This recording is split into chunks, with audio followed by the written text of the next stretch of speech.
ਸਤਿ ਸ਼੍ਰੀ ਅਕਾਲ ਸਾਰਿਆਂ ਨੂੰ ਤੁਹਾਡਾ ਬਹੁਤ-ਬਹੁਤ ਸਵਾਗਤ ਹੈ ਅੱਜ ਦੀ ਕਲਾਸ 'ਚ।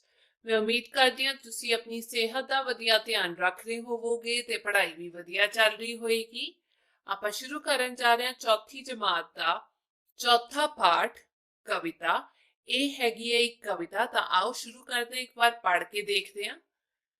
ਸਾਡੇ ਪਿੰਡ ਵਿੱਚ ਹਾਥੀ ਆਇਆ, ਤੁਰਦਾ ਲੱਗੇ ਪਹਾੜ, ਵੇਖ ਕੇ ਉਸਨੂੰ ਕੁੱਤੇ ਭੌਂਕੇ, ਖੁੱਲੇ ਬੰਦ ਕਿਵਾੜ। ਕਿਵਾੜ ਹੁੰਦਾ ਹੈ ਦਰਵਾਜ਼ੇ ਜਾਂ ਫਿਰ ਬੂਹੇ। ਛੱਜਾਂ ਵਰਗੇ ਕੰਨ ਸੀ ਉਹਦੇ, ਚੱਕੀ ਪੁੜ ਜਿਹੇ ਪੈਰ, ਜੋ ਵੀ ਉਹਨਾਂ ਹੇਠ ਆ ਗਿਆ, ਨਹੀਂ ਰਤਾ ਵੀ ਖੈਰ।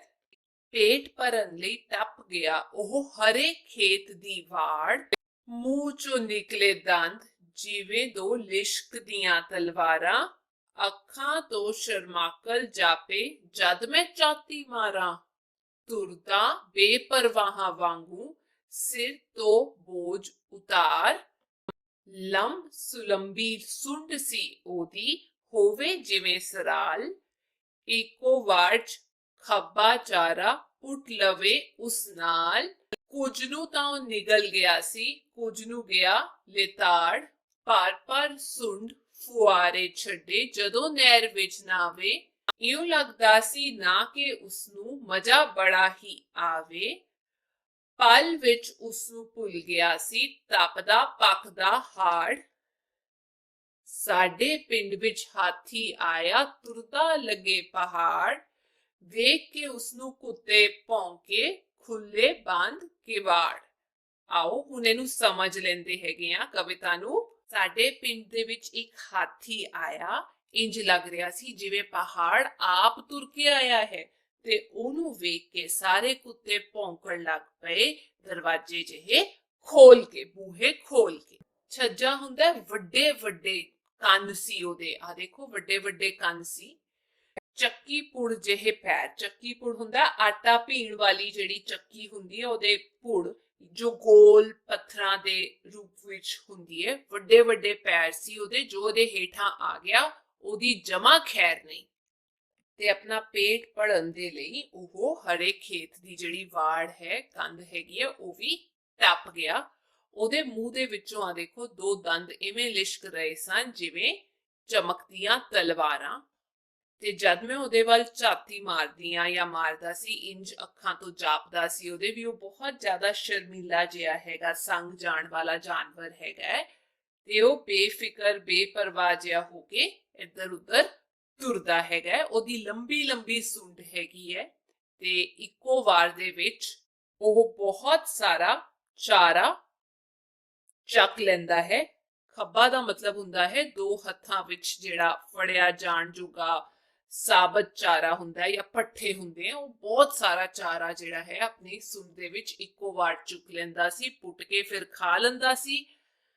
ਜੋ ਚਾਰਾ ਸੀ ਕੁਝ ਤਾਂ ਉਹ ਨਿਗਲ ਜਾਂਦਾ ਸੀ। ਨਿਗਲ ਜਾਣਾ ਮਤਲਬ ਕਿਸੇ ਚੀਜ਼ ਨੂੰ ਮੂੰਹ ਦੇ ਰਾਹੀਂ ਅੰਦਰ ਲੈ ਜਾਣਾ, ਤੇ ਕੁਝ ਨੂੰ ਉਹ ਲਤਾੜ ਦਿੰਦਾ ਸੀ। ਲਤਾੜ ਮਤਲਬ ਪੈਰਾਂ ਹੇਠ ਕੁਚਲ ਦਿੰਦਾ ਸੀ। ਉਸ ਤੋਂ ਬਾਅਦ ਆਪਣੀ ਸੁੰਡ ਦੇ ਵਿੱਚ ਜੇ ਉਹ ਪਾਣੀ ਭਰ ਲੈਂਦਾ ਸੀ, ਫਿਰ ਬਾਹਰ ਜਦ ਪਾਣੀ ਸਿੱਟਦਾ ਸੀ, ਇੰਜ ਲੱਗਦਾ ਸੀ ਕਿ ਉਹ ਫੁਵਾਰੇ ਮਾਰ ਰਿਹਾ ਹੁੰਦਾ ਹੈ। ਬਹੁਤ ਮਜ਼ਾ ਆਉਂਦਾ ਸੀ ਉਹਨੂੰ ਇੰਜ ਦੇਖ ਕੇ। ਤੇ ਪਲ ਵਿੱਚ ਹੀ ਉਹ, ਜੂਨ ਦਾ ਮਹੀਨਾ ਹੈਗਾ, ਹਾੜ ਦਾ ਮਤਲਬ ਹੁੰਦਾ ਹੈ ਇੱਕ ਦੇਸੀ ਮਹੀਨੇ ਦਾ ਨਾਂ ਹੈ ਜੋ ਅੱਧ ਜੂਨ ਤੋਂ ਅੱਧ ਜੁਲਾਈ ਤੱਕ ਹੁੰਦਾ ਹੈ। ਉਹ ਇਹ ਭੁੱਲ ਹੀ ਜਾਂਦਾ ਸੀ ਵੀ ਬਹੁਤ ਜ਼ਿਆਦਾ ਗਰਮੀ ਹੈਗੀ ਹੈ ਜਦੋਂ ਪਾਣੀ ਵਿੱਚ ਉਤਰ ਜਾਂਦਾ ਸੀ। ਤੇ ਉਹੀ ਲਿਖਿਆ ਗਿਆ ਵੀ ਸਾਡੇ ਪਿੰਡ ਵਿੱਚ ਹਾਥੀ ਆਇਆ, ਇੰਜ ਜਾਪ ਰਿਹਾ ਸੀ ਜਿਵੇਂ ਪਹਾੜ, ਤੇ ਸਾਰੇ ਕੁੱਤੇ ਉਹਨੂੰ ਵੇਖ ਕੇ ਦਰਵਾਜ਼ੇ ਖੋਲ ਕੇ ਬੂਹੇ ਖੋਲ ਕੇ ਭੌਂਕਣ ਲੱਗ ਗਏ। ਅੱਗੇ ਹੈ ਪਾਠ ਅਭਿਆਸ। ਪਹਿਲਾ, ਇੱਕੋ ਜਿਹੇ ਤੁਕਾਤ ਵਾਲੇ ਸ਼ਬਦ ਲਿਖੋ। ਊੜਾ, ਪਹਾੜ, ਕਿਵਾੜ, ਲਿਤਾੜ, ਵਿਗਾੜ। ਐੜਾ ਹੈਗਾ ਪੈਰ, ਖੈਰ, ਵੈਰ, ਪੈਰ, ਤੈਰ, ਸੈਰ, ਗੈਰ, ਈੜੀ, ਆਵੇ, खावे, जावे, लावे, पावे, तावे, हसावे। ਤੁਸੀਂ ਕੋਈ ਵੀ ਤਿੰਨ ਲਿਖ ਸਕਦੇ ਹੋ। ਅੱਗੇ ਹੈਗਾ ਦੂਜਾ ਪ੍ਰਸ਼ਨ। ਹੇਠ ਲਿਖੇ ਪ੍ਰਸ਼ਨਾਂ ਦੇ ਉੱਤਰ ਲਿਖੋ। ਊੜਾ, ਹਾਥੀ ਤੁਰਦਾ ਹੋਇਆ ਕਿਹੋ ਜਿਹਾ ਲੱਗਦਾ ਹੈ?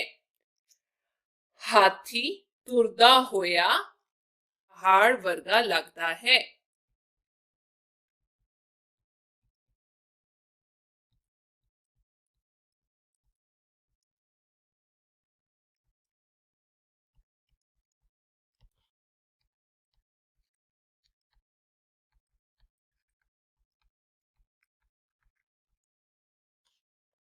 ਦੂਜਾ ਸਵਾਲ ਐੜਾ, ਹਾਥੀ ਦੇ ਕੰਨ ਕਿਹੋ ਜਿਹੇ ਹੁੰਦੇ ਹਨ? ਹਾਥੀ ਦੇ ਕੰਨ ਛੱਜਾਂ ਵਰਗੇ ਹੁੰਦੇ ਹਨ, ਵੱਡੇ ਵੱਡੇ।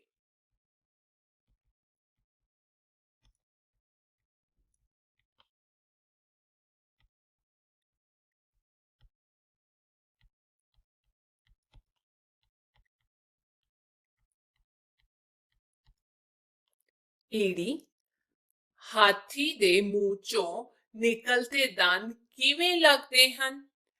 ਹਾਥੀ ਦੇ ਮੂੰਹ ਚੋਂ ਨਿਕਲਦੇ ਦੰਦ ਲਿਸ਼ਕਦੀਆਂ ਤਲਵਾਰਾਂ ਵਰਗੇ ਲੱਗਦੇ ਹਨ।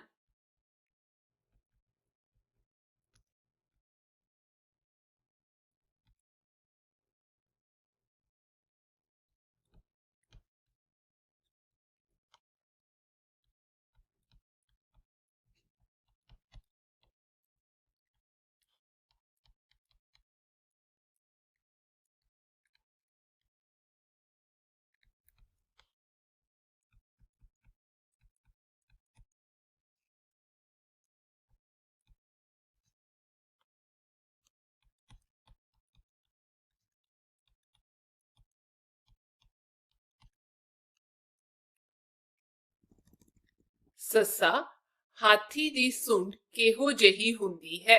ਹਾਥੀ ਦੀ ਸੁੰਡ ਸਰਾਲ ਵਰਗੀ ਸੁਲੰਮੀ ਹੁੰਦੀ ਹੈ।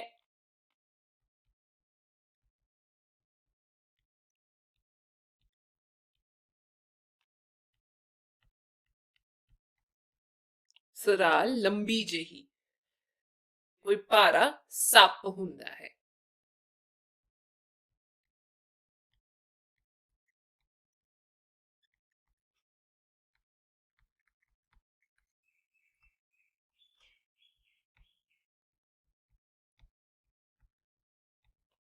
ਹਾਹਾ, ਨਹਿਰ ਵਿੱਚ ਨਹਾਉਂਦਾ ਹਾਥੀ ਕੀ ਕਰ ਰਿਹਾ ਸੀ? ਨਹਿਰ ਵਿੱਚ ਨਹਾਉਂਦਾ ਹਾਥੀ ਸੁੰਡ ਵਿੱਚ ਪਾਣੀ ਭਰ ਕੇ ਇੱਧਰ ਉੱਧਰ ਫੁਆਰੇ ਛੱਡ ਰਿਹਾ ਸੀ।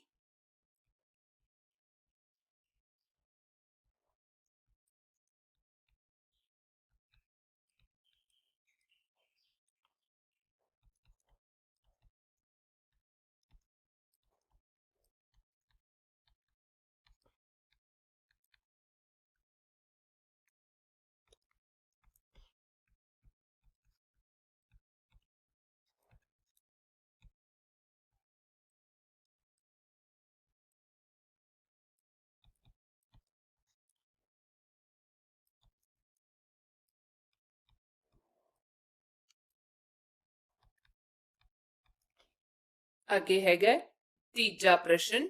ਮਿਲਾਨ ਕਰੋ। ਪਹਿਲਾ ਹੈ ਕਿਵਾੜ, ਜਿਹਦਾ ਮਤਲਬ ਹੁੰਦਾ ਹੈ ਦਰਵਾਜ਼ਾ।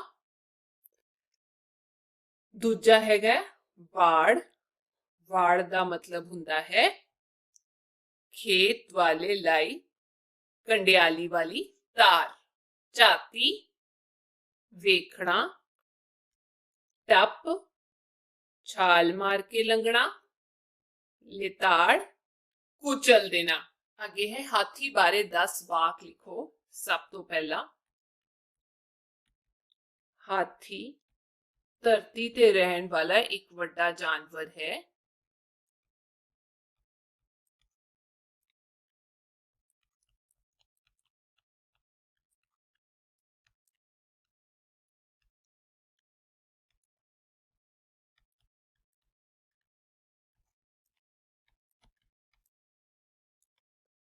ਦੂਜਾ, ਇਸ ਦਾ ਰੰਗ ਭੂਰਾ ਹੁੰਦਾ ਹੈ।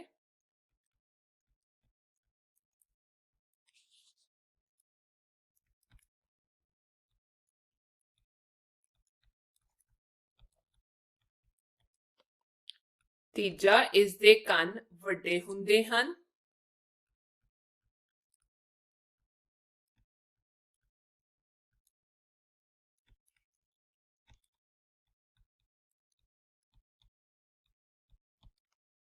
ਚੌਥਾ, ਇਸ ਦੀ ਪੂੰਛ ਛੋਟੀ ਹੁੰਦੀ ਹੈ।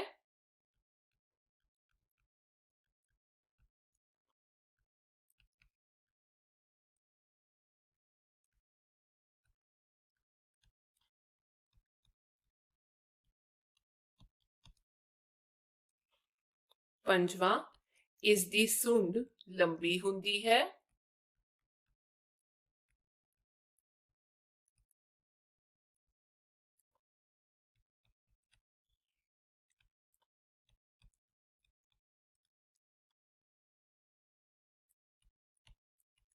ਛੇਵਾਂ, ਇਸ ਦੀ औसत ਉਮਰ 70 ਸਾਲ ਹੁੰਦੀ ਹੈ।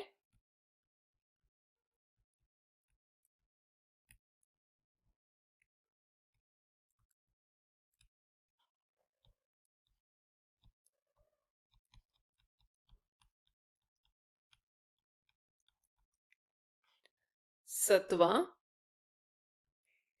ਇਸ ਦਾ ਭਾਰ ਲਗਭਗ 5000 ਕਿਲੋ ਤੱਕ ਹੁੰਦਾ ਹੈ।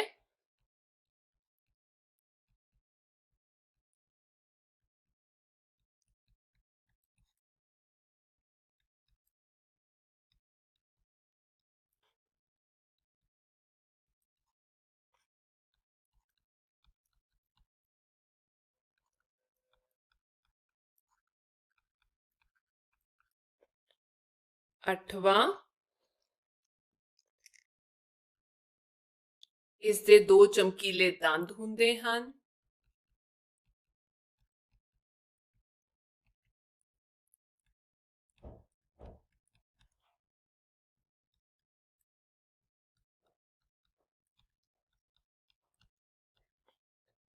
ਨੌਵਾਂ, ਹਾਥੀ ਕਾਫੀ ਭਾਰਾ ਸਮਾਨ ਢੋ ਸਕਦਾ ਹੈ। 11ਵਾਂ, ਉਹ ਅੱਖਾਂ ਤੋਂ ਸ਼ਰਮਾਕਲ ਲੱਗਦਾ ਹੈ। ਉਹ ਬੜੀ ਬੇਪਰਵਾਹੀ ਨਾਲ ਤੁਰਦਾ ਹੈ।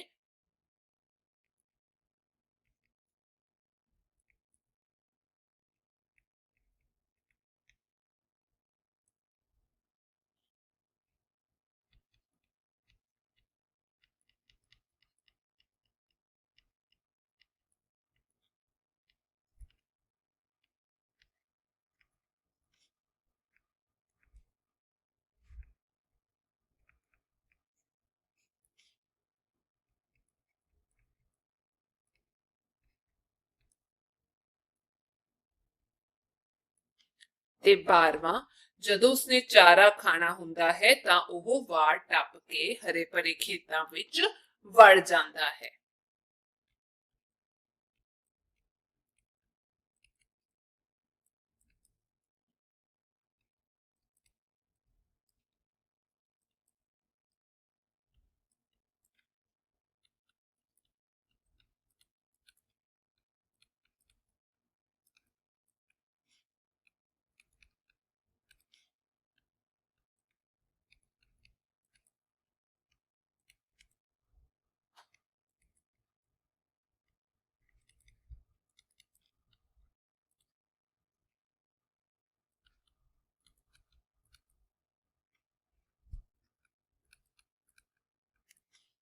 ਪੰਜਵਾਂ ਸਵਾਲ, ਘਰ ਵਿੱਚ ਜ਼ਰੂਰੀ ਕੰਮ ਹੋਣ ਕਾਰਨ ਸਕੂਲ ਵਿੱਚੋਂ ਛੁੱਟੀ ਲੈਣ ਲਈ ਅਰਜ਼ੀ ਲਿਖੋ। ਤੇ ਆਓ ਹੁਣ ਜ਼ਰੂਰੀ ਕੰਮ ਦੀ ਛੁੱਟੀ ਦੀ ਅਰਜ਼ੀ ਲਿਖਦੇ ਹਾਂ, ਬਿਨੇ ਪੱਤਰ ਲਿਖਦੇ ਹਾਂ। ਸਭ ਤੋਂ ਪਹਿਲਾਂ ਇੱਥੇ ਲਿਖਾਂਗੇ ਸੇਵਾ ਵਿਖੇ ਮੁੱਖ ਅਧਿਆਪਕ ਜੀ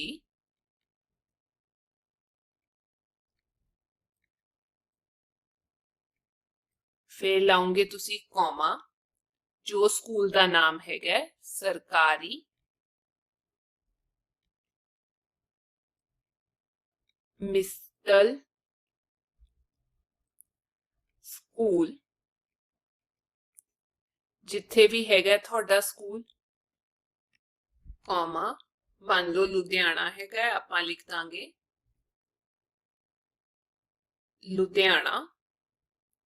ਇੱਥੇ ਲਿਖਾਂਗੇ ਵਿਸ਼ਾ, ਆਪਾਂ ਚਿੱਠੀ ਕਿਉਂ ਲਿਖ ਰਹੇ ਹਾਂ ਪਹਿਲਾਂ। ਵਿਸ਼ਾ ਜ਼ਰੂਰੀ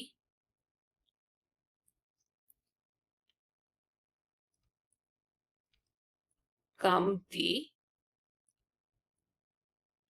ਛੁੱਟੀ ਲੈਣ ਸੰਬੰਧੀ। ਠੀਕ ਹੈ ਬੱਚਿਓ। ਉਸ ਤੋਂ ਬਾਅਦ ਅਗਲੀ ਲਾਈਨ ਵਿੱਚ ਆਪਾਂ ਲਿਖਾਂਗੇ ਸ਼੍ਰੀ ਮਾਨ ਜੀ, ਫਿਰ ਤੁਸੀਂ ਪਾਉਂਗੇ ਕੌਮਾ। ਇੱਥੇ ਲਿਖਾਂਗੇ ਬੇਨਤੀ ਇਹ ਹੈ ਕਿ ਮੈਨੂੰ ਅੱਜ ਘਰ ਵਿੱਚ ਜ਼ਰੂਰੀ ਕੰਮ ਪੈ ਗਿਆ ਹੈ, ਇਸ ਲਈ ਮੈਂ ਸਕੂਲ ਵਿੱਚ ਹਾਜ਼ਰ ਨਹੀਂ ਹੋ ਸਕਦਾ। ਕਿਰਪਾ ਕਰਕੇ ਅੱਜ ਜੋ ਵੀ ਮਿਤੀ ਹੈ ਦੀ ਛੁੱਟੀ ਦਿੱਤੀ ਜਾਵੇ, ਬਹੁਤ ਮਿਹਰਬਾਨੀ ਹੋਵੇਗੀ।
ਜੋ ਵੀ ਮਿਤੀ ਹੈਗੀ ਹੈ, ਮੰਨ ਲਓ 23 ਮਾਰਚ ਹੈਗੀ ਹੈ, ਤੇ ਨਾਲ ਜੋ ਵੀ ਸਾਲ ਹੈਗਾ,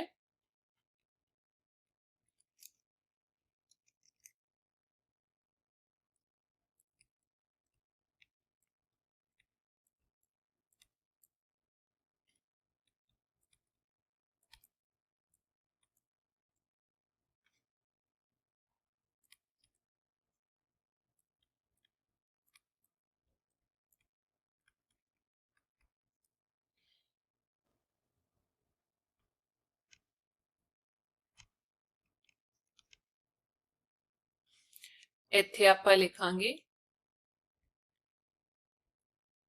ਧੰਨਵਾਦ ਸਹਿਤ। ਇੱਧਰ ਲਿਖਣਾ ਹੈ ਆਪ ਦਾ ਆਗਿਆਕਾਰੀ। ਆਪਣਾ ਨਾਮ ਤੁਸੀਂ ਲਿਖ ਦਿਓ, ਅਮਨ, ਸ਼੍ਰੇਣੀ ਚੌਥੀ, ਕੌਮਾ ਜ਼ਰੂਰ ਪਾ ਦਿਓ, ਤੇ ਇੱਥੇ ਆਪਾਂ ਲਿਖਾਂਗੇ ਮਿਤੀ, ਤਰੀਕ 23 ਮਾਰਚ, ਤੇ ਅੱਗੇ ਤੁਸੀਂ ਲਿਖ ਦਿਓ ਸਾਲ।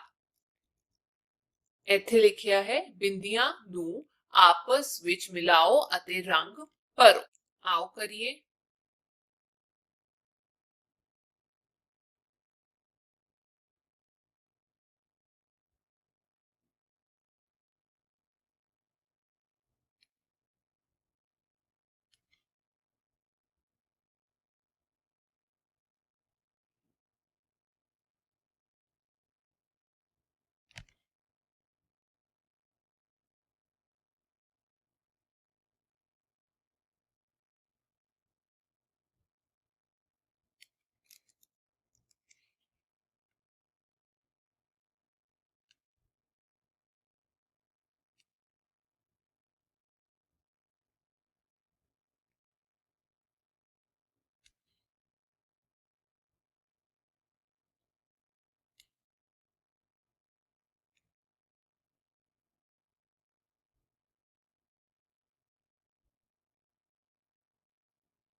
ਇਹ ਹਾਥੀ ਵਿੱਚ ਆਪਾਂ ਰੰਗ ਭਰਤਾ। ਅੱਗੇ ਲਿਖਿਆ ਅਧਿਆਪਕ ਵਿਦਿਆਰਥੀਆਂ ਨੂੰ ਰੋਜ਼ਾਨਾ ਜੀਵਨ ਵਿੱਚ ਅਰਜ਼ੀ ਲਿਖਣ ਦੀ ਲੋੜ ਦਾ ਅਨੁਭਵ ਕਰਵਾਉਣ ਉਪਰੰਤ ਅਰਜ਼ੀ ਲਿਖਣ ਦਾ ਢੰਗ ਸਿਖਾਉਣ। ਹੁਣ ਆਪਾਂ ਅਰਜ਼ੀ ਲਿਖਣ ਦਾ ਢੰਗ ਸਿੱਖ ਲਿਆ ਨਾ, ਕਿਵੇਂ ਅਰਜ਼ੀ ਲਿਖਣੀ ਹੈ ਤੇ ਉਹ ਕਿੰਨੀ ਜ਼ਰੂਰੀ ਹੁੰਦੀ ਹੈ ਜੇ ਤੁਸੀਂ ਛੁੱਟੀ ਲੈਣੀ ਹੈ।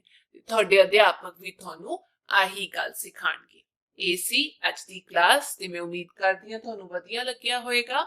ਹੁਣ ਆਪਾਂ ਅਗਲੀ ਕਲਾਸ 'ਚ ਮਿਲਾਂਗੇ, ਤਦ ਤੱਕ ਤੁਸੀਂ ਆਪਣਾ ਖਿਆਲ ਰੱਖਿਓ। ਸਤਿ ਸ਼੍ਰੀ ਅਕਾਲ।